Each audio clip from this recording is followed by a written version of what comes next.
Namaskar friends and welcome to this press briefing. As you know, the CCA and Cabinet met today in physical format after a long time. To brief you on the important decisions taken by the Cabinet, we have with us Honorable Minister for Information and Broadcasting and Youth Affairs and Sports, Shri Anurag Thakurji. My warm welcome to you, sir. After the briefing, we will take some questions related to the Cabinet decisions only. Over to Honorable Minister, sir. नमस्कार। आज माननीय प्रधानमंत्री जी के नेतृत्व में cabinet की बैठक हुई, जिसमें कुछ महत्वपूर्ण निर्णय लिए गए, जिनसे आप सबको अवगत करवाने के लिए मैं आया हूं। जैसा आप जानते हैं कि गारमेंट्स, एपरल्स, मेडअप्स, टेक्सटाइल के क्षेत्र में एक बड़ा क्षेत्र भारत में है, जिससे रोजगार का सृजन भी होता है और लाखों करोड़ रुपए का निर्यात भी यहाँ से होता है। तो टेक्सटाइल मिनिस्ट्री में एपरल, गारमेंट्स और मेडअप्स के लिए ROSCTL स्कीम को जारी रखने का निर्णय लिया गया है। इससे टेक्सटाइल क्षेत्र में उनको लाभ मिलेगा, निर्यात करने में निर्यात को बढ़ावा भी मिलेगा, रोजगार का सृजन भी होगा और जो भारत की कंपनियां हैं उनको compete करने के लिए दुनिया भर की कंपनियों से इससे बल मिल पाएगा, क्योंकि इसके माध्यम से ये जो स्टेट और सेंटर के टैक्सेस एंड लेवीज हैं, इन पे रिबेट जो मिलता है, इसको कंटिन्यू करने का निर्णय लिया गया है 31 मार्च 2024 तक। तो इससे एक स्थिरता भी रहेगी, लेवल प्लेइंग फील्ड भी भारत के टेक्सटाइल इंडस्ट्री को मिलेगी। ये योजना 1 जनवरी 2021 के प्रभाव से जारी रहेगी।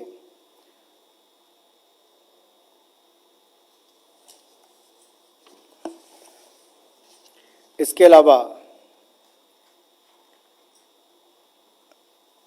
जो दूसरा निर्णय किया गया है वो ग्रामीण भारत से जुड़ा हुआ है।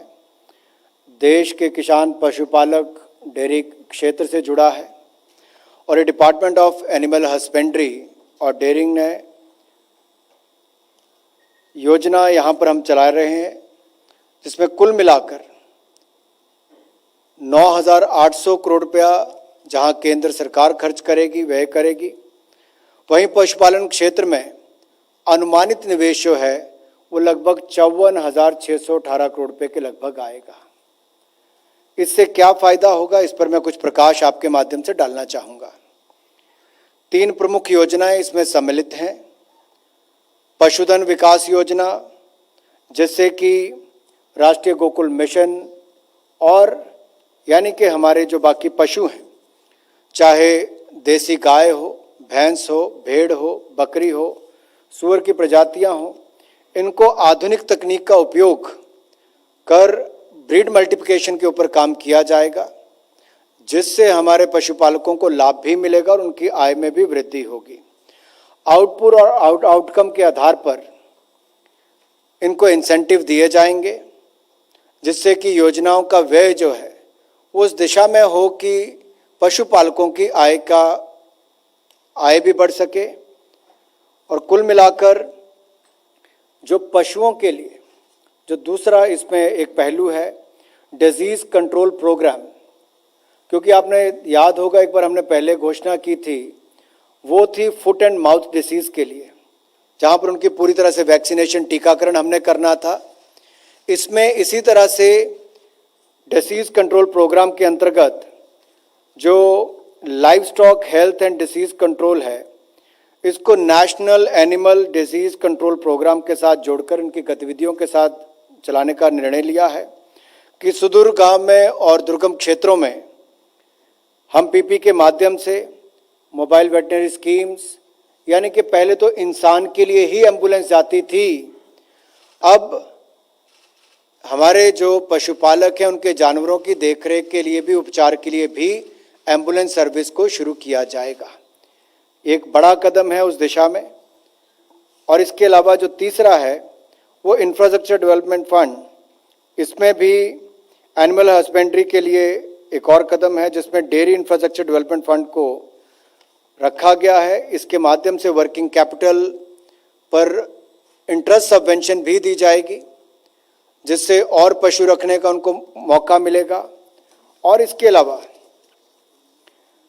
क्वालिटी ब्रीड्स मिले, पशुओं का टीकाकरण हो, लेकिन जो पशु रखते भी हैं उनको भी उसके लिए चिलिंग प्लांट्स हो, बल्क मिल्क कूलर हो, और प्रोसेसिंग के लिए जो इंफ्रास्ट्रक्चर बनाने की ज़रूरत पड़ती है उसमें भी बहुत मददगार साबित होगी।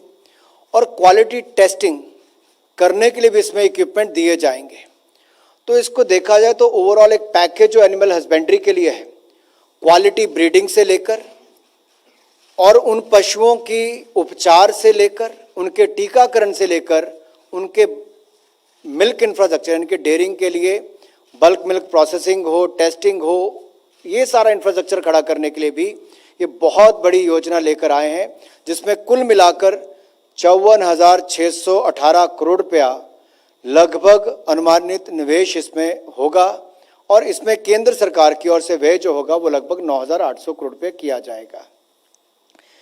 तीसरा विषय जिस पर मैं आने वाला हूं, क्योंकि कोविड के टाइम पर आपने योगा का भी, काढ़े का भी, आयुष मंत्रालय की भी एक भूमिका देखी।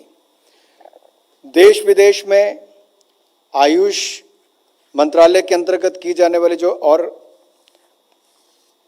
कदम हैं उनको और मजबूती कैसे मिले, इसके लिए आज निर्णय किया गया है कि नेशनल आयुष मिशन को वित्तीय वर्ष 2021-22 से लेकर 2025-26 तक जारी रखने का निर्णय किया गया है।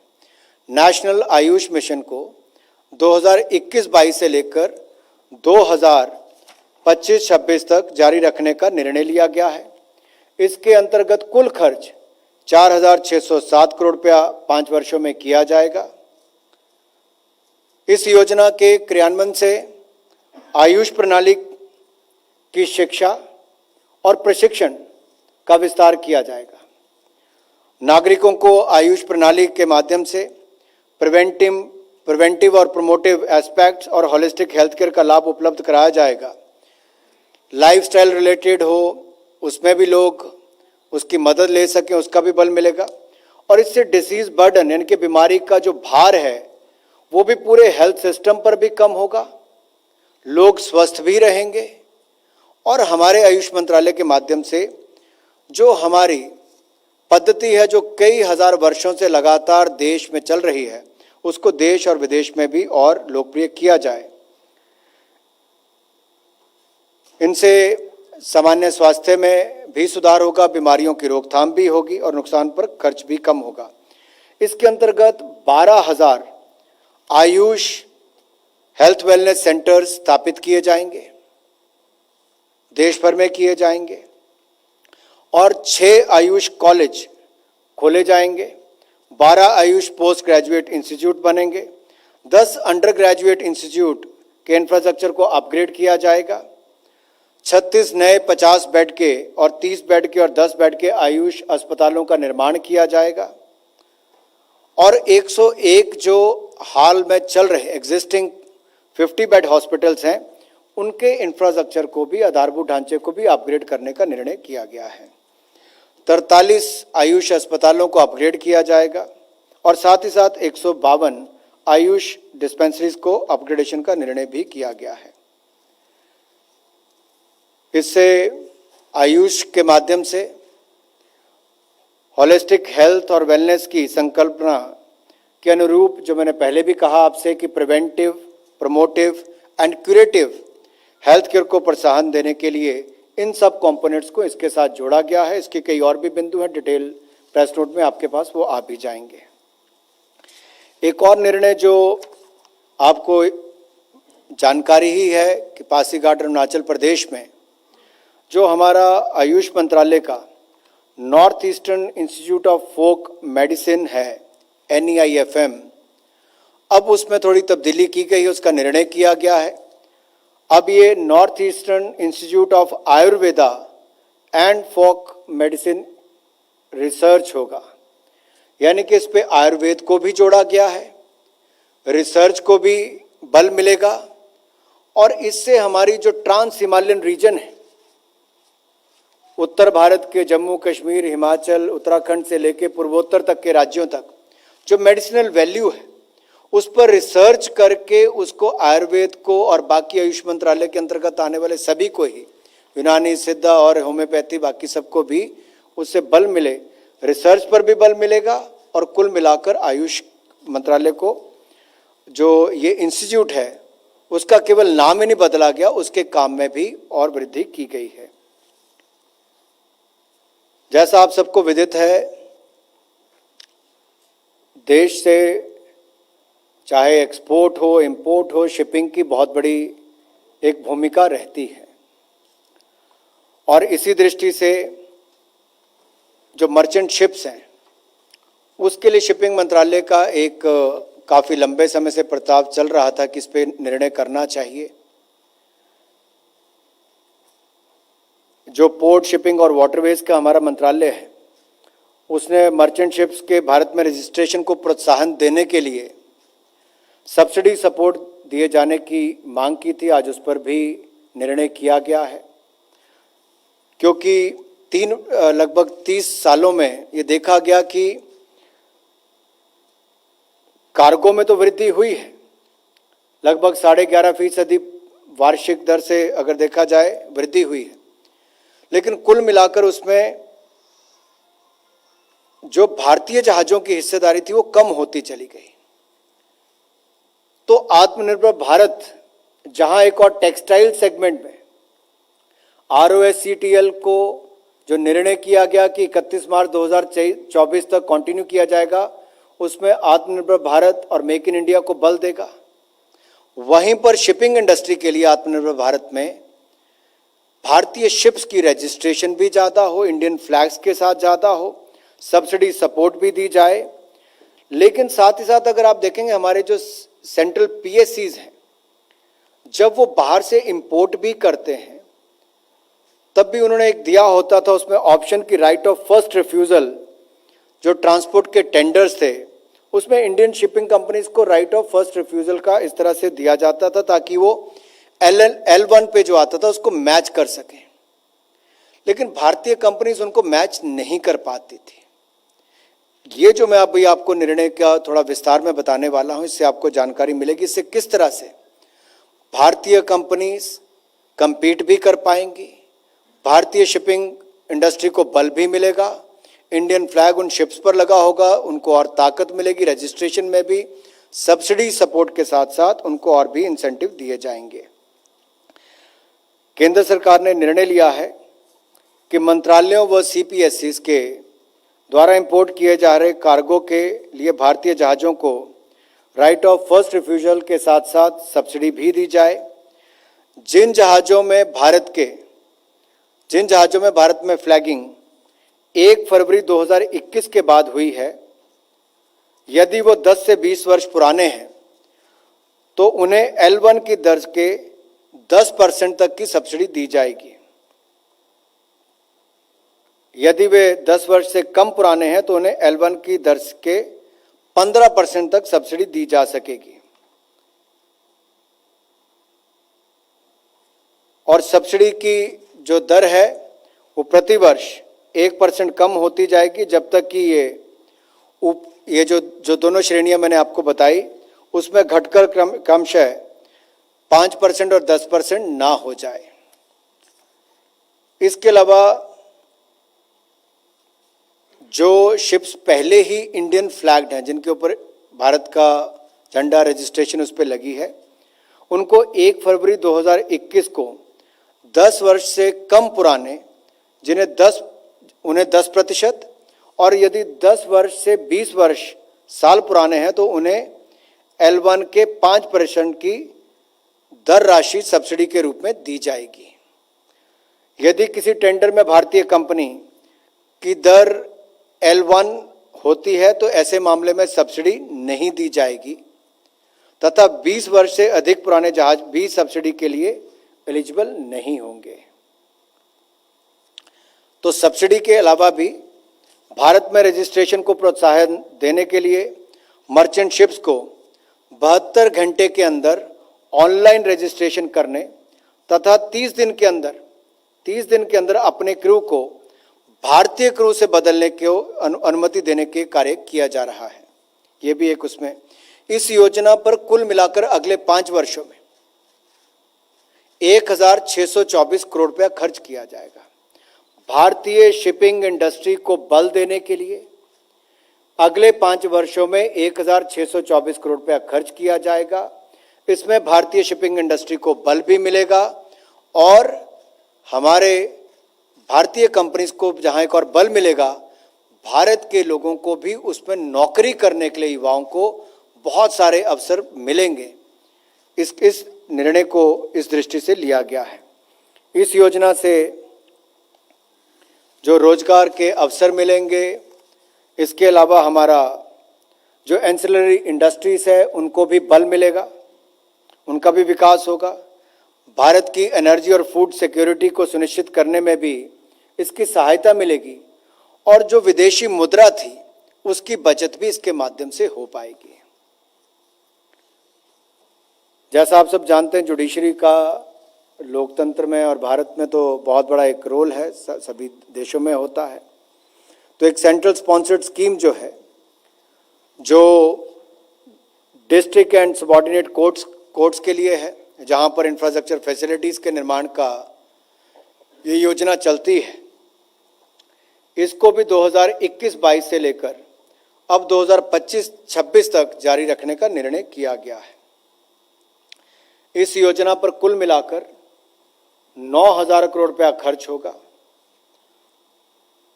और इस योजना में लगभग 5,357 करोड़ रुपया केंद्र सरकार की ओर से वहन किए जाएंगे। जो विभाग से जानकारी है उसके हिसाब से लगभग अतिरिक्त 3800 कोर्ट हॉल्स, 4,000 रेजिडेंशियल यूनिट्स बनाए जाने की आवश्यकता है, उसकी पूर्ति करने का इसमें काम किया जाएगा। इसमें से 2,423 कोर्ट हॉल्स और 1,857 रेजिडेंशियल यूनिट्स वर्तमान में निर्माणाधीन हैं और इस स्कीम के स्कोप में विस्तार करने का भी प्रावधान होगा।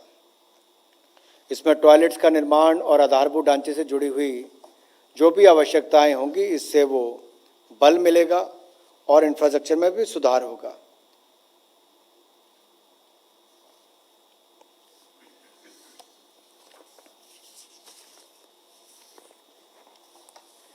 एक और निर्णय जो केंद्र के कर्मचारियों के लिए, पेंशनर्स के लिए भी केंद्र सरकार ने एक बड़ा निर्णय आज लिया है।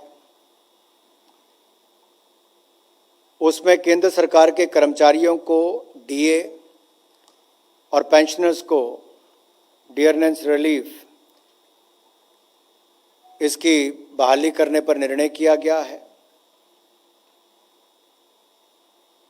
और इसकी दरें भी जो थी उसमें भी अगर आप कुल मिलाकर देखें तो अब डीए की दर जो पहले 17% थी उसमें 11% की और वृद्धि करके कुल मिलाकर 28% इसको किया गया है। यानी कि डीए की दर 17% से बढ़ाकर 28% हो जाएगी। इसको 1 जुलाई 2021 से लागू किया जाएगा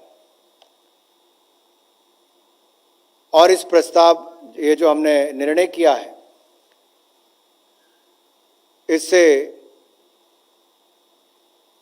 जो हमारे सरकारी कर्मचारी हैं, पेंशनर्स हैं, उसको लाभ भी मिलेगा।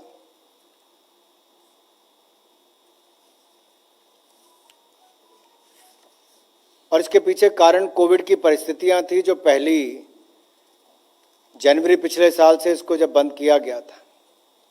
तो मैं एक बार फिर आपके लिए इसको दोबारा बोल देता हूं, क्योंकि बहुत बड़े वर्ग को ये प्रभावित करती है। लगभग 48,34,000 केंद्रीय कर्मचारियों को और 65,26,000 पेंशनर्स को इसका सीधा लाभ मिलेगा। इन view of the unprecedented situation which arose due to the COVID-19 pandemic, 3 additional installments of dearness allowance to the central government employees and dearness relief to the pensioners, which were due from 1st Jan 2020, 1st July 2020, and 1st January 2020, which has been frozen.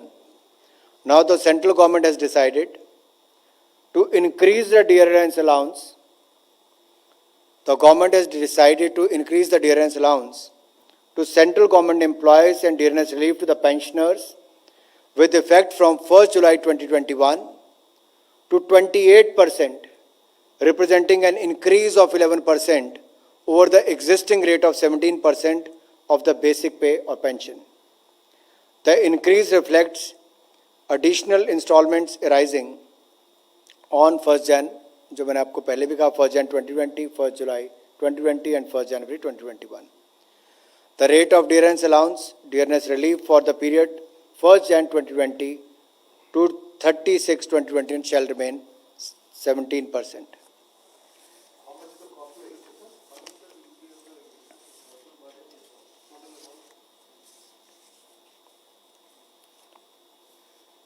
इसका लगभग 34,400 करोड़ रुपए का प्रतिवर्ष इसका प्रभाव पड़ता है. 401 crore, 34,401 crore.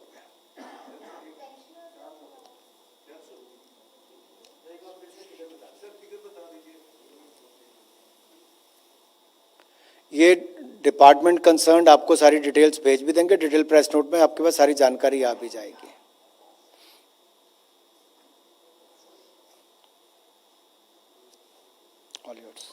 Thank you very much, sir. We will now take some questions. Okay, 16.